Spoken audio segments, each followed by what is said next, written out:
saya pala dito sumali. Sa wakas nakasali ako. Thank you, DJ. Ako first time ko rin. First time ko rin Mm. makasali. Swinerte Mm. naman. Mhm. Swerte. Taga saan po kayo? Nandito ako sa Cavite, sa 13 Martires, Cavite. Mm. Ako walang Nabanggit nyo, probinsya po eh. nabanggit nyo taga Taga-Taguig Taga-Taguig. po. Pero laking Makati po ako. Saan sa Taguig, ma'am? Dito po kami sa may Tipas. Malapit po kami sa may BGC. Kasi bago ako nalipat dito sa Taguig, diyan ako tumira. Tagal. Saan kayo sa Taguig tumira? Part of Taguig. Malaki Taguig. Sa Upper Bikutan. Ay, kapitbahay tayo dito ako sa Tipas. Mm. Alam yung Tipas? Diyan nagtapos ng high school yung anak ko sa Upper Bikutan. Mm. Pero matagal ng panahon kasi may edad na rin naman yung anak ko. Change topic. Okay. So ano po, biyudo po kayo, sir? Biyuda po si ma'am, no? Ang hanap po ni madam yung magkakagusto sa kanya, sabi po niya kanina. Madali na, hindi naman siya magustuhan. Kasi Matanda na raw ako. 60, April po 68 na yun. Talagang senior na. But I take care myself. So, Hindi naman kailangan ang na matanda, bata. Basta't nagkakaintindihan okay lang. Tsaka yung masaya nag-uusap kasi naman bata yung partner mo, lagi naman kayo nag-aaway. Okay na yung may edad tapos magpundo. ilan po anak niyo? Isa lang. Ay, ako Isa lang ang pinalad. Babae ako anak. apat. Babae. Dalawang anak ko. akin, dalawang lalaki, dalawang babae. Nasa Amerika po lahat nakatira. Nandito lang ko nag-iisa sa Taguig. Bahay po ng Ako- magulang ko to. Ngayon. Ako andito ako sa Cavite kasi bantay ako doon sa tatlong anak. May tatlo akong apong lalaki na binabantayan ko pagka may pasok. Ako ho graduate na dyan. Kasi pumapasok yung anak ko sa ospital, nurse. graduate na po kayo sa pag-alaga, ma'am. Ayaw mo na mag-alaga. Ayoko na mag-alaga. Ah. Andang. Gusto mo Hayaan nyo na yung mga anak natin para alam nila ang responsibilidad na ginawa natin nung araw sa kanila para maranasan nila. Sila mag-provide ng taga-bantay, no? Pagka sila makasok, magbabiyahe ako ng Lalamove. Naglalalamove ka. So, hindi Nakakarating ka pa. ako. Nagtatrabaho pa kayo? Oh, yes, kasi nakakainip naman magtambay-tambay. Ako nga po, nandito ako sa Pilipinas, panay-text sa akin ng mga casino doon, kung gusto ko rin matrabaho, kasi po doon nakikita nila yung mga background, if I want to go back to work, ayoko na po magtrabaho. Kasi marami ng bagay na nangyari, gusto ko na pong ma-enjoy yung buhay ko. Kasi hindi po natin alam, aanin natin ng pera. Ngayon kung ano yung natatanggap natin, enjoy mo na. Enjoy na natin. Yan lang ang naging ko sa buhay ko. Kaya ang mga anak ko po, they don't bother me. Anyways. Ako naman naglalalamove kasi wala naman ibang kuan. Dati kasi nagninegosyo sa Taguig. May karender sa Upper Bikutan. Kaso nung nagkaroon ng yung asawa ko, nagkaroon ng cancer. Medyo mahaba-haba yung naging proseso. Ako naman po, 25 years. Galing po ako Guam. Kasi petition po ako ng tatay ko, magulang ko. Kaya nakarating po ako doon. Dala ko yung mga anak ko. Ngayon, naglipat po ako ng Las Vegas. Doon po ako nakapagtrabaho ng 25 years until na when I was 62, nag-decided na po ako mag-retire. And too much already. That's enough for me. Gusto ko lang mag-enjoy. Pag edad dapat ng ganyan, naka-retire na. Hindi naman kailangan ng... Kaya ako lang naman, kasi wala naman akong ibang magawa. Yun lang, pagka Mm. bakante ang oras ko, naglalalamove ako. Mm. Pero, Paikot-ikot ng Metro Manila at Cavite. ayun. Mm. Kadalasan sa Cavite lang. Ako pa madalas mag-travel. I love travel. Lagi po ako nagta-travel. Pero ngayon, medyo naglaylo ako kasi namatay nga po yung asawa ko. Kaya hindi na ako nagta-travel. Ngayon, kung mag-travel man ako, sinusundo na lang ako ng anak ko. Ayaw nila ako pagbiyahe mag-isa. Mm. Sinusundo nila ako dito. Malalaki na po anak ko, malalaki na. Panganay ako ko, yung anak ko 40 years old na eh. kaedad lang po ng bunso ko dahil yung panganay ko is 51 years old. 4. Kaya, kaya nga may apo na ako eh. 3 apong lalaki na makukulit. Ako po, 13. 13 nga po. See? Yung anak mo? 4 Ilan ang anak ko. 4 po. Bakit na pinupo, no? Tanda pa ako sa'yo, no? So anyways, ay, natutuwa ako dyan sa, ano mo, DJ. Yung sa background mo, smile, dyan ako natutuwa eh. Pag nanonood ako ng live mo, natutuwa ako. Di pa ako natatawa na hindi naman ako dapat matawa, pero natatawa ako. Apat to ang anak ko. Okay, for your information, panganay ko pong lalaki. Nung dinala ko po sila sa Amerika, tapos na po sila ng college. Yung panganay ko po, nag-graduate po dito sa Mapua, ano po siya, mechanical engineer. Yung panganay kong lalaki. May trabaho po siya rito na sa sales engineer. Ayaw niya pumunta ng Amerika. So I said, it's up to you. Ibang nga tao nagpapakamatay, nagbabayad para makarating lang sa Amerika. Di ba ho? Baka dito siya mas masaya. Hindi, nandun na eh. Pumunta rin ngayon, nagpapasalamat sa akin. Naku nanay, sabi niya, kung di pala ako sumama sa'yo sa nangyayari dyan sa Pilipinas, ang hirap, ang init. Yun, ang sinasabi ko. Tapos yung pangalawa ko pong anak, nasa Dallas, Texas. Ano po yung anak ko? Computer engineer, IT. Doon po siya nagtatrabaho sa Verizon company. Mas maganda yung maraming anak, ano? Depende. Ako isa lang. Tapos yung babae ko po nasa Guam. Yung babae ko po nag-graduate po dito sa Holy Spirit ng HRM.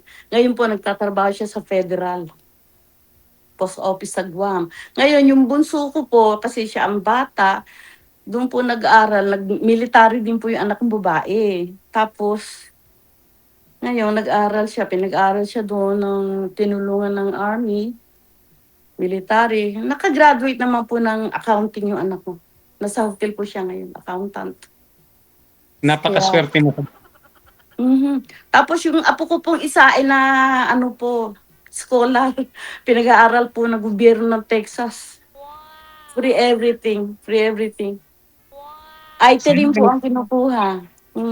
Tapos yung isa ko pong apo, nasa Spain. Navy po siya. Navy. Army. Ano ba tawag yun? Navy, no? Military Navy. Nasa Spain. Yung pupuntahan namin ng anak ko next year. Ano na po na siya, nasa E4 rank na. Taas ang rank. 21 years old lang. Matatalino mga apo ko. Mga apo ko po, babae siya, mga mistisa. Kasi may lahi pong Puerto Rico. Mana sa lola, no? Yes.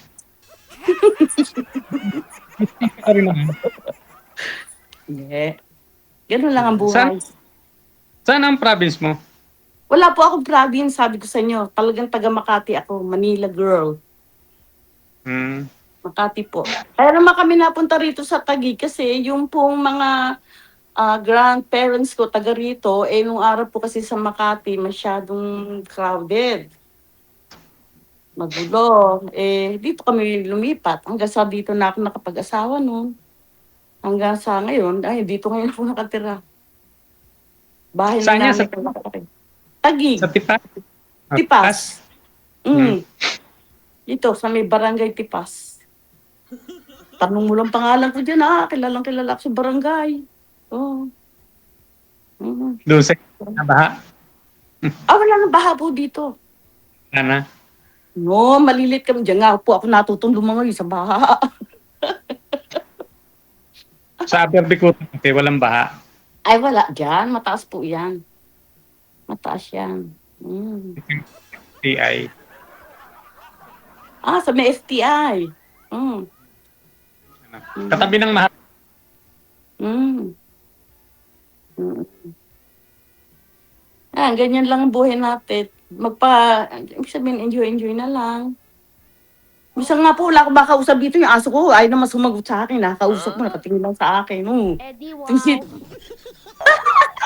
di wow. Yung sitso ko, bisa tignan naman ako. Napakatigas ng ulo naman minsan. Wala po ako nakausap eh. Ako po, hindi naman ako mahilig mangapit bahay.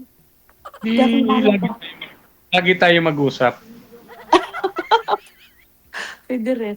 Ang bisyo ko lang po, minsan yan, maalis pa ako, nagpapa-beauty, sa salon, yan ang buhay ko. Kung ano man yung gusto kong kainin, kakainin ko. Pero ingat kasi diabetes ako, no? Taas ang sugar. Pero may maintenance ako. Yes. Hindi mo naman pinabayaan, hindi naman lumalala.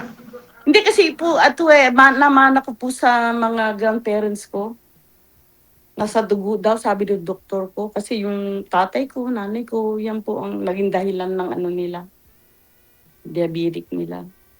Siyempre, sabi raw nila, nasa dugo ko na raw yung. Kaya konting, ano lang sa pagkain, nagtitrigger agad. Kaya, iwas.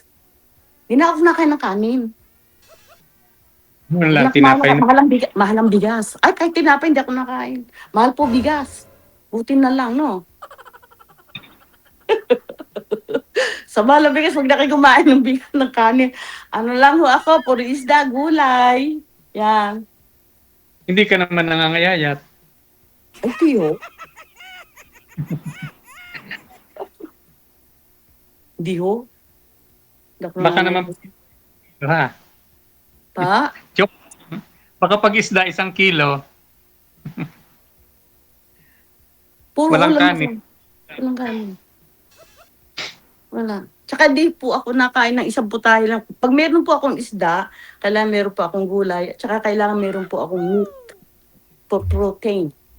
Balance. Balance po. Tsaka tubig, no soft drink, juice. Tsaka sa umaga po, nag-exercise ako dito mag-isa.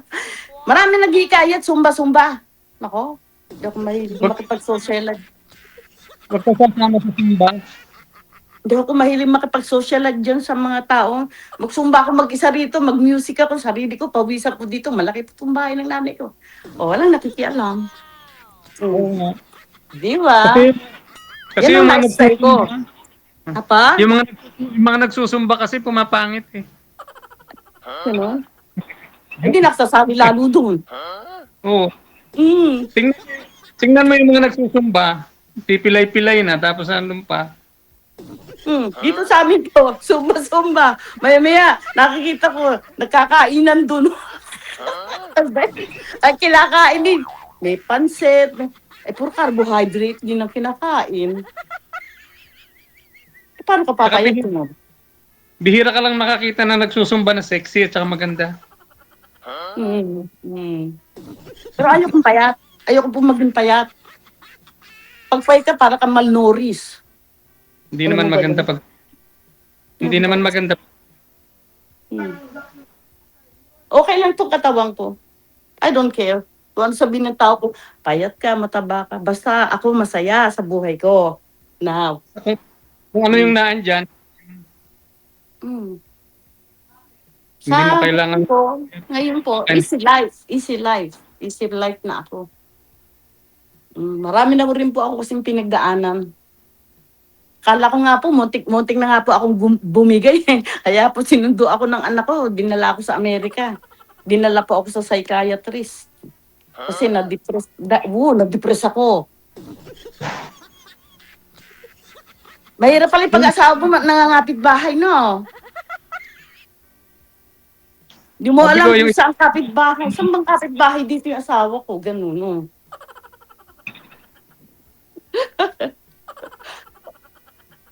Masaya kang Mahirap. kausap. Mahirap tanggapin. Pero ngayon tanggap ko na. Kasi ano po 1 taon na akong byuda. Ako 5 taon na. Ano ng taon? 5 taon na. Oo. Kaya nung bumalik po ako sa Amerika, medyo nabawas-bawasan kasi na-enjoy ako doon, mga kaibigan ko, nandiyan sila sumusuporta sa akin, mga dati kong kasamahan. Kaya makikilala niyo po ang tao kahit hindi niyo kamag-anak. Pagka in time na ganyan na sitwasyon niyo, nandiyan sila. Yung iba, yung iba nga ako kamag-anak maigi lang ako pag mangungutang. Pag hindi ko pinautang galit, di ako binabate. Binablock Hindi pa mo, ako sa Facebook. I don't care. Wala naman kayong sabihin na kahit anong mangyari di sa paligid ko, hindi ko pinapansin. Basta ho sa akin, this is me, I enjoy. You know? basta enjoy lang. Hmm. At unang-una, hindi naman ako nangungutang sa kanila, hindi ko sila pinupurwisyo. Pero dito po, sa aming lugar, pag talaga pong kailangan ng tulong na alam ko naman po, tumutulong ako. Lalong-lalo naman po sa mga pagkain. Ako po, pag nagluluto ng pagkain, talaga nagsishare ako. Hindi ako madamot. I share sa kapitbahay. Mm-mm. Sabi nga po dito, sana kapitbahay daw nila ako. Kasi magaling po ako magluto. Yan po ang obsession ko pagluluto. Parehas pala tayo. Mahilig ako. Ay,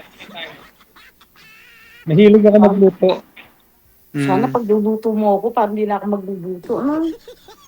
Then, ang negosyo ko dati, Mm. karinderya. Filipino food. Yes. Oh, ako American at saka pinaka-paborito ko po is Mexican food. I love Mexican food. Kaya pag nasa Las Vegas po ako, yan agad na pinupunta ko yung mga Mexican food. Ayan ang hindi ko alam. Ah, name Pang ulit. ado-ado, Ha? kare-kare. Pang adobo lang, kare-kare. Wala akong mga ibang... Mm. Sa Amerika po ako, bihira ako magluto niyan. Puro Mexican food ako, tsaka ang tawag dito, seafood and American food. I love salad. Mahilig po ako sa salad. Pero salad ho. And Ako, kailangan alam po, tsaka I keep maintain my vitamin. Meron po vitamin D3, kailangan may vitamin ka. Vitamin D3, B12, fish oil, iron, calcium, kompleto. Nakalagay na ho yun niya, kaya pag na-miss ko yung date, alam ko kung anong date na hindi ko nakainom. Mm.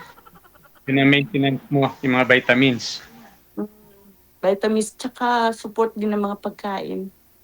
Kailangan ingat din tayo sa pagkain. Lahat tayo matatanda na, no? Mm-mm. Kahit naman po simple, okra lang, makaraos na ako. Okra, masarap okra, no? Oh, yun. Hindi, ginagawa mo, hindi na rin masarap. Okra lang, tsaka yung iniham na talong. Buhay na ako dyan, pero walang kanin, ha? Wag mong kanin. Minsan, ang parang kanin ko lang po dito, yung cauliflower. Mahilig pa naman ako. Sa kayo mahilig? Pagluto, Oh. Huwag mo ko luluto ng Pilipino po, dahil ako sawa na ako dyan. oh, Mm. baka ngayon, magbago na yung taste. Mm. Pero, who knows? Basta, halimbawa, okay lang. Kahit anong ihain sa akin, kakainin ko. Oh. Yes.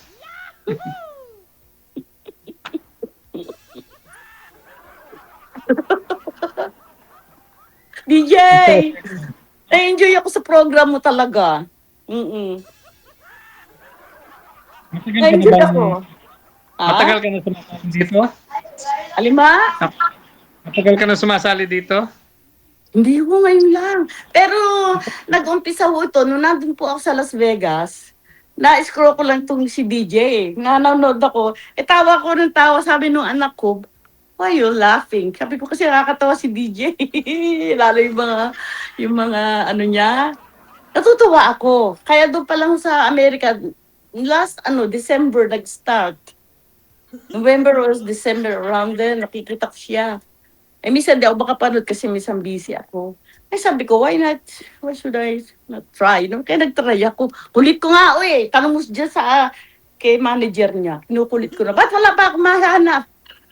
Wala naman gusto magkausap sa akin dahil matanda raw ako.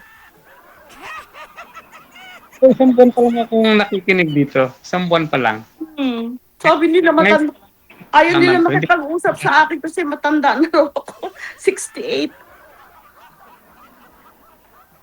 O sige, maghanap kayo ng bata. Maghanap kayo ng bata. Babysit nyo pa. Maghanap nga ng bata. Boring naman kausap. Hindi sa ganun. Diba? Kung ikaw Mga eh, bata. gusto yung kausap. Yung nga, babysit mo, kailangan ituro mo pa lahat. Di ba? So anyways, ganyan lang po ang buhay. Basta, ingatan lang po natin ang sarili natin. Yun naman talaga. Sa Oo. mga nakakaedad na kailangan ng ingat. Pero, minsan mahirap din palago yung mabait. Katulad ko. So, sa sobrang bait ko po, inabuso ako. Masama din pala yun, no? Depende sa makakatagpo mo. Yun naman eh, kuwan. Kung hindi naman hindi naman kuan. Kasi minsan nagkakatagpo parehas mabait. Eh, kadalasan kasi yung mabait na nakakatagpo yung mapagsamantala. Sa totoo, Hindi ako naman- po, tao na hindi po ako maselang. Kahit siya, pwede ba akong patulugin? Hindi ako delikado sa pagkain, anything, yan, ganyan. Siyempre, naging ambisyoso na lang nakarating ako na Amerika. Siyempre, pero as of now, kahit ano kinakain ko na. Okra dyan, kung ano, yan. Hindi po ako mapili. Kaso nga po dito sa bahay ko, nag-iisa ako, meron po ako isang kasambahay. Hindi ko po siya pinagluluto. Ayaw ko pong ibang tao magluluto sa pagkain ko. Ako ang nagluluto. Basta tulungan lang niya ako, piniprepare, mga hiwa-hiwa, pero ako po ang nakasalang sa apoy. Paano kung ako ang magluluto? Ha? Kung paano kung ako ang magluluto? Aba, hindi titignan natin kung papasaya yung luto mo sa akin. Dito lang, kuya. Lang. Yun lang. Tuturuan kita ng Mexican food. Kung di mo alam, tuturuan kita. Yung mga tamales, yung mga pusole. Hindi pa ako nakakatikim.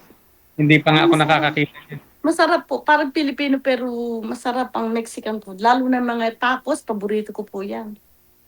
Tsaka yung mga nachos nila. Ang mga natikman ko lang hindi Filipino food, yung mga pagkain ng Saudi. Ano sabi?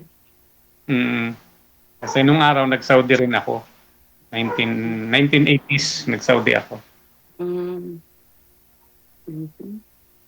Sa Amerika po, Yun- puro steak. Puro steak. Nagsawa na ako sa steak. Sa Saudi naman puro lahat may may curry powder, may kanin. Ako mabubuhay po ako ng walang kanin. Dahil sanay na po ako ng walang kanin. No carbohydrates. Yan ang bili ng doktor ko. Kasi may doktor po ako rito dyan sa St. Luke's. Sa diabetes po. Pag nandito ako, siya doktor ko. Pag nasa Amerika ako, meron po akong provider din doon. Saan? Sa St. Luke's? Taguig? Dito. St. Luke's. Dito sa BGC. Controversial ngayon yan. Ando po yung doktor ko. Tagal ko ng doktor. Bait-bait niya. Yun ang doktor ko. Pag nandito ako sa Pilipinas. Pero pagka wala, sa Amerika. Kasi sa Amerika, libre. Meron akong insurance ko eh. You don't need to pay nothing. Dito, I have to pay. But ginagamit ko, maganda lang dito, may senior, ang tawag dyan. Credit na. Buti meron ako. Senior? Senior dito? Meron ako. Kasi dual citizen naman po ako eh. Dual citizen naman. Ay, nagpapasalamat ako sa DJ. Binigay niyo ako ng chance. Very, very, very, very happy. Yeah. Happy ka bang Ha? Happy ka bang kausap ako? Aba, siyempre naman. Kung hindi ako happy kasi hindi na kita kinausap ngayon. Diba ho? Thank you. Oo. Tingin mo tahimik ko dito, walang nag-aabala sa akin dahil nag-iisa lang ako. Hindi aaraw-arawin na kitang kakausapin. Aba, eh ito pong aking Viber na number nito sa Amerika po ito. Hindi po ito dito. Ewan ko ba bakit ito ang number ko na po sa akin. Kasi dati sa Amerika yung ginagamit ko eh. Oh. Eh, di ba international naman yan? Yung Apo, Viber, kahit Oo nga, international naman po. Meron din akong WhatsApp, Messenger. Marami po sa akin doon sa tawag hari ko sa Facebook, nagpapaano. Maraming scammer na nakatakot. Eh mas trust ko si DJ. Magkaroon ako ng usap kayo. Ang kulit ko dyan, no, na kinukulit. Ba't wala pa ako makita? Ang kulit, sabi mo. Oh, wala pa na makita. Kasi matanda, ano na raw eh, may edad na raw ako 6. Ganon. Sino nagsabi, si manager? Pinutek sa akin eh. Oh? Kasi wala raw gusto makipag-usap sa akin dahil may edad na nga raw ako. Ganon, hindi ako naghahanap ng asawa eh. Gahanap ako ng kaibigan makakausap. Bahunos. No, hindi natin alam. Di ba ho? yes. Kasi hindi ka pa nila nakilala, hindi ka pa nila nakita, kaya gano'n, no? Oo. Kaya ayaw nila ng 68. Pero Pag ngayon, nakita nila yung 68, ay naku, matanda na yan, lola na yan. Which is true, lola na ako, pero they don't know. Wala naman problema sa pagiging pero aso-aso pa man, no? kesa naman doon sa mga bata may Tinatanggap napapanood. ko naman, talagang matutong-matanda na ako, 68.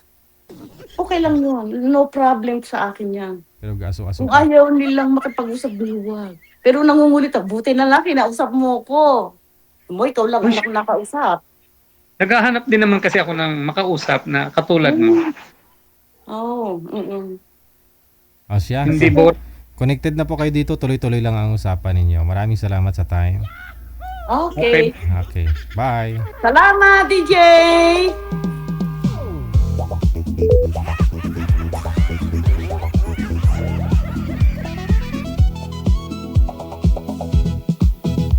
Ikaw ba?